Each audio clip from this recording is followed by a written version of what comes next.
ऋषि अगस्त्य जी सती माता और महादेव जी को 9 दिन की राम कथा सुना रहे थे। तो एक प्रसंग आता है। एक बार त्रेता युग माही, शंभु गए कुंभज ऋषि पाही। संग सती जग जननी भवानी, पूजे की अखिलेश्वर जानी। तो जब 9 दिन की राम कथा पूरी हुई तो सती माता और महादेव जी आकाश मार्ग से जा रहे थे। त्रेता युग का समय था। रावण ने सीता मैया का हरण कर लिया था। तो श्री रामचंद्र जी जोर जोर से विलाप कर रहे थे कि सीते तुम कहाँ हो सीते। श्री रामचंद्र जी वृक्षों से पूछ रहे थे कि क्या तुमने मेरी जानकी को कहीं देखा है, अगर देखा है तो मुझे बताओ। तो सती माता ने जब श्री रामचंद्र जी को देखा तो सती माता ने शंकर भगवान से पूछा कि स्वामी ये कौन है।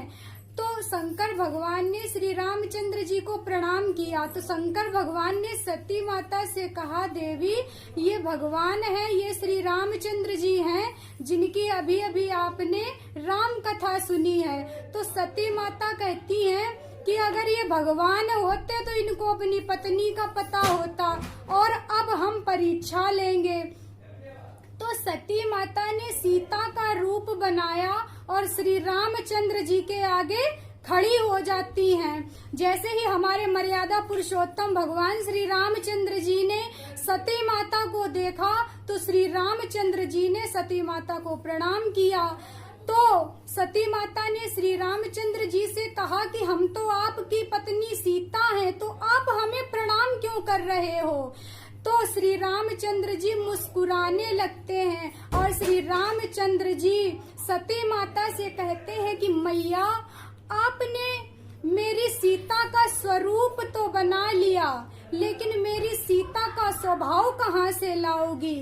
श्री रामचंद्र जी ने सती माता से कहा, मैया स्वरूप बना लेना तो बड़ा ही सरल होता है, लेकिन स्वभाव बना लेना बड़ा ही कठिन होता है। आपने मेरी जानकी का रूप तो बना लिया, स्वरूप तो बना लिया, लेकिन मेरी सीता का स्वभाव कहाँ से लाओगी।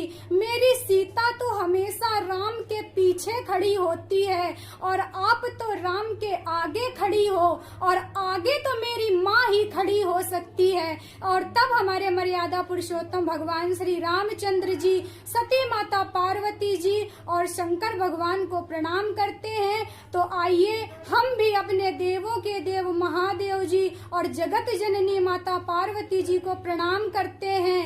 ओम नमो पार्वती पतये हर हर